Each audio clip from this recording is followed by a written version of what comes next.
Okay, welcome back, everybody. I got a pretty long video here, so strap in. I'll be talking for a while. My last week of training went very well.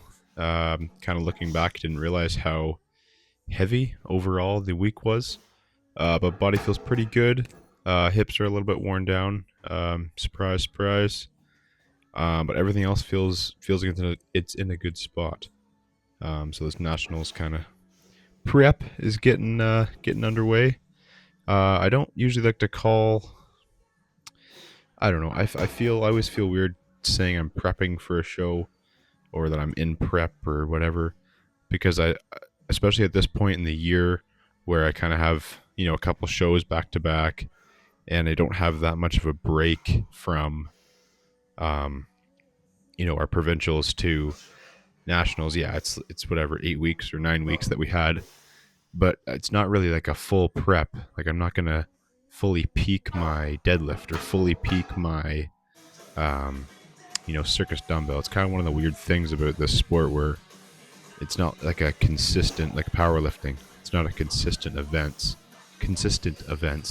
that you get every time. You're getting different movements, different patterns, different rep ranges, different. Is it for a max? Is it for whatnot? So I always feel weird calling it a peak, but or a prep, whatever the word is. Um, I always just think of it as refining those skills, refining those patterns. Because at the end of the day, it is called strong man, and if you are strong, you're probably going to do well. So just trying to make myself stronger for the time being. I'm already ranting here. This video is going to be long. Monday, heavy press day. Shocker, shocker. We have log press. Top set here was 225. Was supposed to be for a set of 3. You saw there I missed my first one. So I was actually really proud of myself for coming back and hitting those 3 reps. I got a little greedy here and went for a 4th. And as soon as I got the clean, I kind of let out too big of a breath at the top. Felt myself get a little lightheaded. Still went for the press and fought it well for how I kind of felt. You can see here I got my brace. Go for the press. Oh, wait, I'm backwards. Never mind. That was my 3rd. Getting ahead of myself here. That was my 3rd.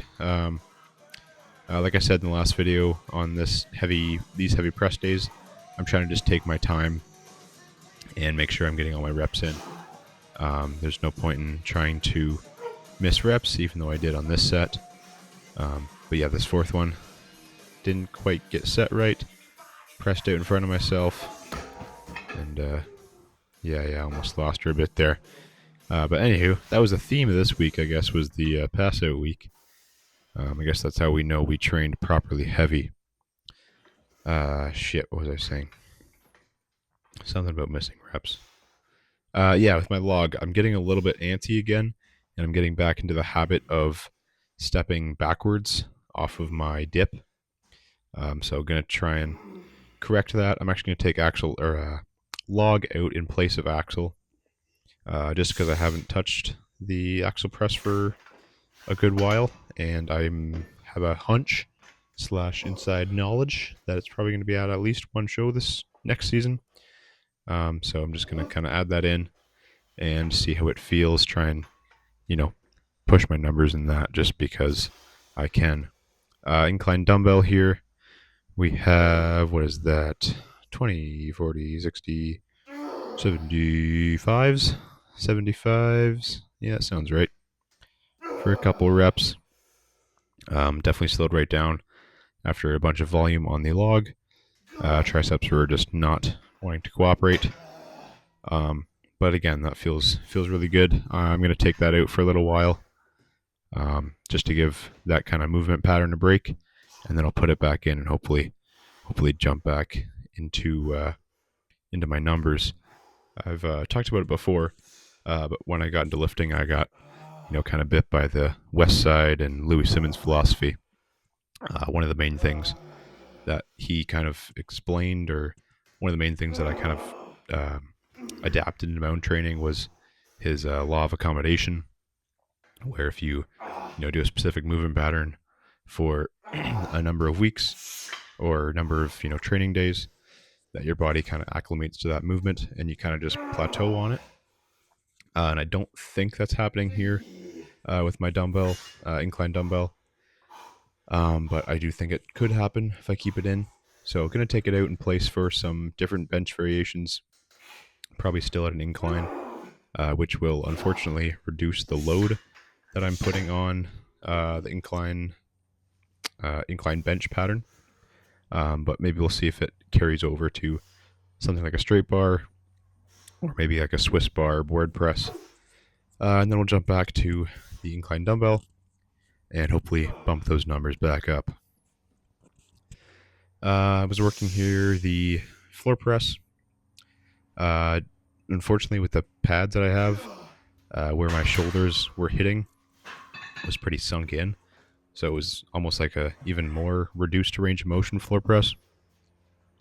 But this absolutely smoked my triceps in that Swiss bar position. With the neutral handles, just felt really, really good. Was able to load that really well. You can see how I'm able to grind with my just triceps. But yeah, it's super slow. So not sure how to fix that.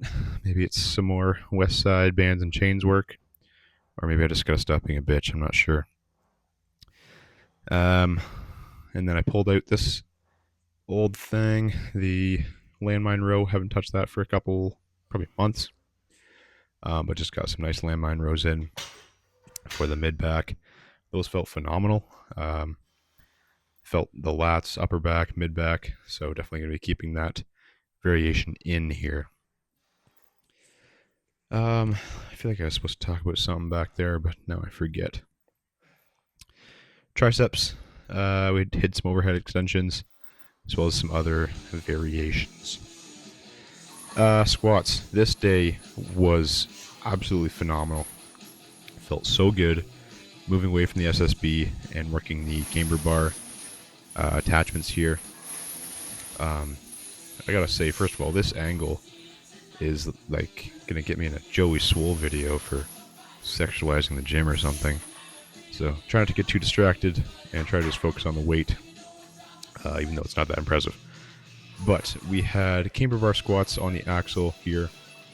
Pro tip one, I do really like these attachments. They're from Bells of Steel. But if you are going to get them, definitely use them on something like an axle that is fixed, because you use them on a regular bar. The sleeves obviously rotate, so they're going to move independently. And if you get any sort of movement front or back, the arms are going to swing opposite of each other. So that sucks because it wants to twist you. Where if you use the axle bar where the sleeves don't rotate, it just locks you into that position. But this is 350, 340? 340. 340 in straight weight and then 80 pounds of chain at the top. So definitely a very good weight for me. I guess this is also 410 at the top, so that's 2 weeks in a row squatting 410. Yeah, felt really good. And then unfortunately I didn't hit record on my volume set, but I did that 340 for a set of, I think, 7 or 8. I kind of lost count. So I went back to go look at the recording, and I didn't hit record. So that is just lost to the wind. And then this sunlight is just absolutely making my arms glow red. But let's, again, focus on the weight. SSB good mornings, 225, plus, again, the 80 pounds of chain. And again, these just feel phenomenal. I cannot recommend the SSB good mornings enough. The hinge pattern that they put you in feels amazing on hams, glutes, lower back, and of course the upper back. With that SSB wanting to drag you forward. But going to keep the squat variations up. The SSB is good, but I feel like it's kind of limiting my ability to push the weight. Now, that is probably a strength issue in another portion of that lift, whether it be my upper back or quads or something that's kind of limiting me. So we're going to cycle that out for a bit. Go maybe to again the camber bar, which puts the weight more in the hips, which is going to allow me to increase the load a bit. But yeah, going to be trying to focus on some more quad dominant movements, like things like the belt squat and those split squats that I was just showing. And the week that I'm posting this, I'm also added in some Claiborne squats, where you have the sandbag out in front of you and you're just kind of doing a squat to a box, which also felt terrible. Anyway, that's next week's problem. Belt squats, load these up decently heavy. I think it's about 200 pounds. Believe is for a set of 12-ish. And yeah, I really had to grind that last one. It was my first time really having to grind on the belt squat. So felt really good being able to push the quads without having to worry about, kind of my back angle too much. So that was very nice. Thursday. God, I feel like I'm all over the place with this commentary. Thursday, we had our secondary press. Was still kind of sticking out with the trap bar pin press, even though it's barely a pin press anymore. I've just been lowering those pins every week, so now it's kind of right at my nose level. So it's usually kind of where I would float the bar for a press anyways. So we're going to maybe switch that up again this week. The week I'm posting this, kind of made this a deload because I realized how heavy I went this week. This pressed... Oh, God, 1 second.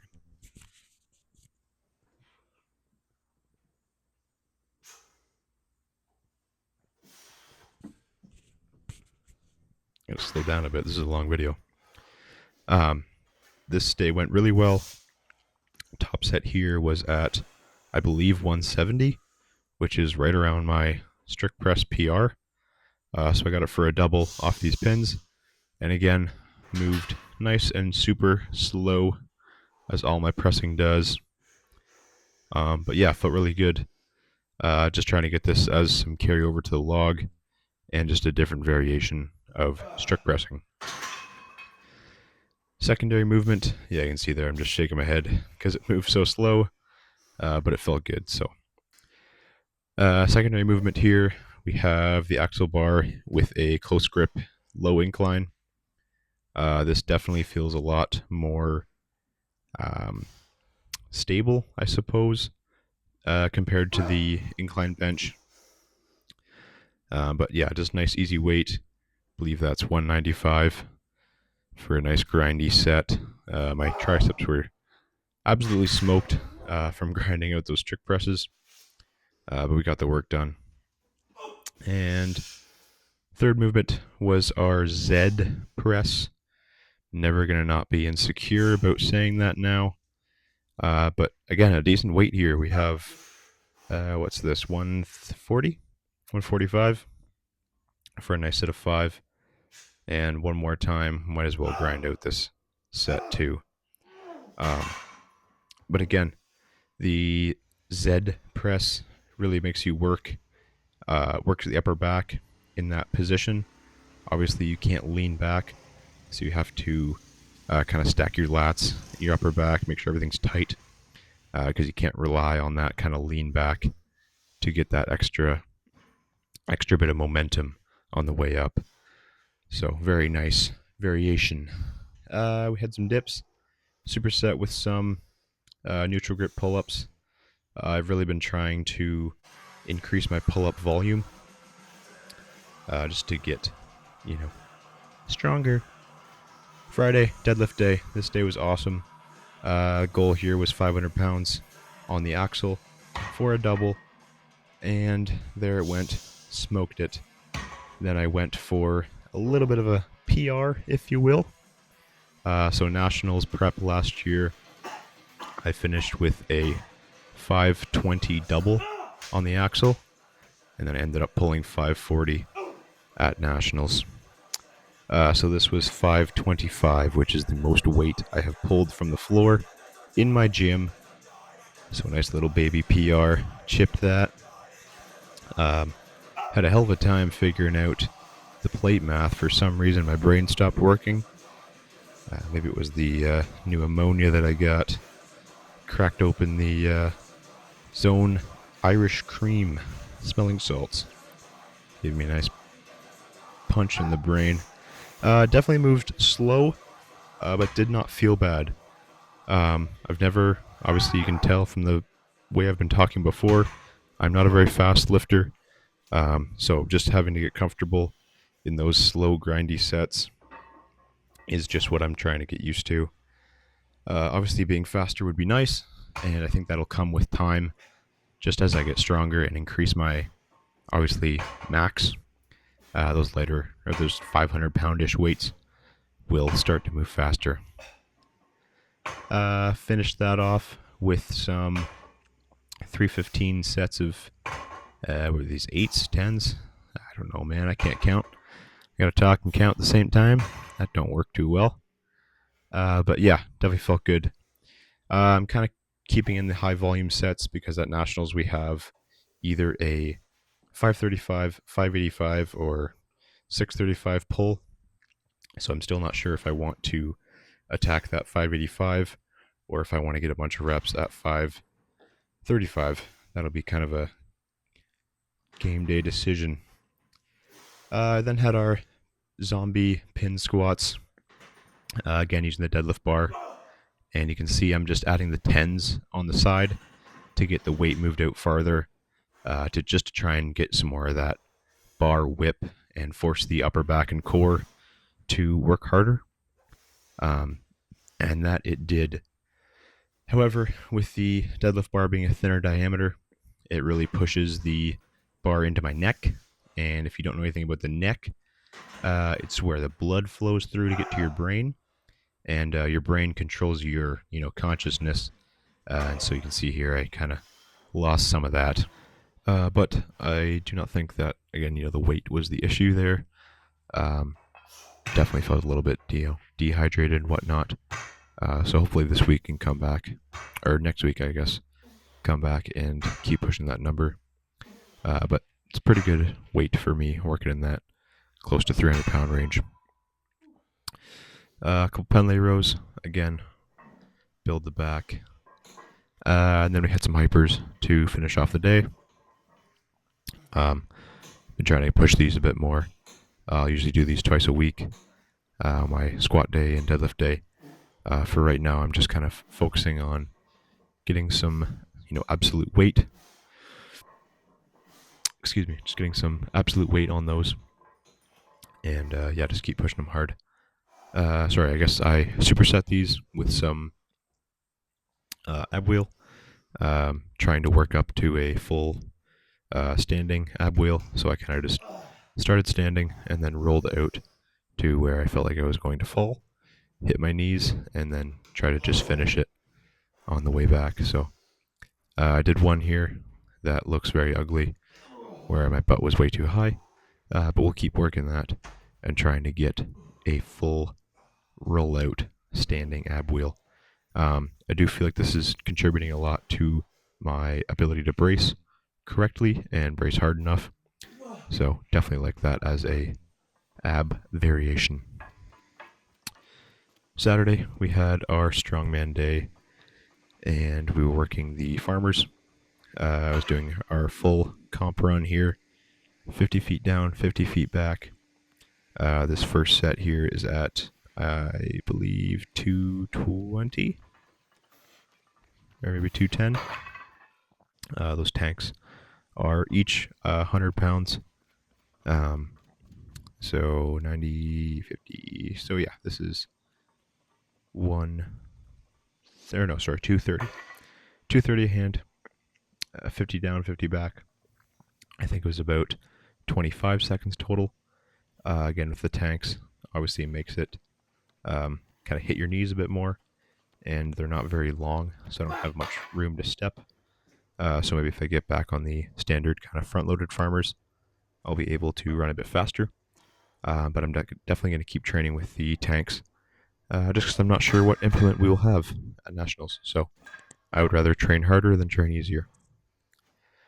Circus dumbbell, had a bunch of volume with this. Just working the left, just for excuse me, for a bit of balance. Not really trying to get it level with my right hand, but just trying to keep it at that kind of 80%. So did a couple sets of 4 with the left. This is, I believe, 105, maybe 115. So not super heavy, but just trying to keep the technique dialed in. I can definitely get a bit better with my kind of jerk on this, but that will come with time. This set, I believe, is 120, maybe 125, and moved really well. But same thing, I'm not really doing my kind of jerk that I do, where it's more of a kicking the hip in. I'm just kind of pressing it out because it's not all that heavy. And again, it's just more for technique work. Dumbbell was definitely a challenge this day. I was very sweaty, so my shirt was extremely saturated, which is making the bell want to slide down my back. And you'll see here on this last rep, that's exactly what it did. I got it in the rack, and as I went to dip, it slid down my shoulder a little bit and got away from me. Definitely scared me a little bit because it kind of forced my shoulder backwards. But got settled, came right back, and hit that 4th rep. After this, I changed my shirt to work the right arm, and definitely having a dry shirt with some more chalk made that bell a lot more stable. Right arm, I was just working some doubles to feel some heavy weight again. So this is 145, super snappy. That one just ran on me a bit. But I was thinking about this and how annoying it is that I can press 145 with one arm, and I can, strict press 160, 170, and it is a struggle. So that definitely doesn't make me feel bad at all, and I'm super proud of myself and all that happy horse shit. But after this, I was going to do another double at 150, but that's provincials weight, and we're not doing provincials anymore. We are doing nationals. So I loaded up 160, which is our heavy trump option at nationals, and took it for a double, and it felt awesome. I was super happy. Took it slow, made sure I executed perfectly, and I'll definitely have room for some more reps, maybe 3, maybe 4. I'm going to try and get a session in with Big Andrew Wilson, using his dumbbells that I believe he's taking to nationals. So I'll actually get to train with the implements we're using and get used to that 3-inch handle diameter, which is kind of the thing that I was worried about at provincials. But going to keep hammering on mine and try and push heavier, maybe get into that 170, 175 range, which is not super unrealistic. However, it will just make me even more depressed if I can match my dumbbell PR with my strict press PR. So I'm not sure what that is going to do to my head, but we are going to figure it out because I can definitely press more weight on that dumbbell. And last movement of the day, actually that's a lie. I was working some sandbags and then I finished the day with some grip. But I got one of these sandstone bags from Inclusive, and I think they're awesome. I was very skeptical of the kind of sandstone thing, but after loading it up and trying it, I am a believer. They do feel very similar to stones, both in the pick and load. Picking the bag, typically picking a normal bag, you are able to kind of dig your hands under and find a point where the bag will kind of sag on you, so you can dig your hands in. Where on this bag, there's no real middle point, so your hands don't really dig in very much. You have to really spread your hands out and use that kind of crushing force that you would use with a stone to get the pick, and they do roll up the torso, very similar to how a stone would. So definitely going to be spamming these to train some stone. However, I can definitely get it packed tighter so that I won't be able to kind of sit it on top of the bar as I do right there. It's a habit that I'm trying to get out of because obviously with a stone you will not be able to do that. Did 2 doubles here, just in a kind of a cluster set. Or sorry, instead of 3. But yeah, just trying to build some stone patterns as opposed to some sandbag patterns where I'm not, resting it on my lap. I'm kind of getting it into the position, quickly wrapping my hands, and then rolling up the body rather than just kind of lifting a sandbag. Lifting as you would a sandbag. Last set here, I just lowered the bar down just to get mostly a bunch of reps with the pick and that kind of getting used to that crushing motion or crushing pattern. But that was about it. So, very long video. Sorry if I didn't talk about anything, but talked about a lot. Yeah, a bit of a deload next week. So maybe a bit lighter weights, a bit different movements. But then we are kind of full swing into getting prepared for nationals. I am very excited to start pulling the deadlift bar again. And definitely going to be including some more kind of cardio stuff. And yeah, it's going to suck, but it's going to be a lot of fun. So thank you everybody for watching, and I will be back next week with some more training.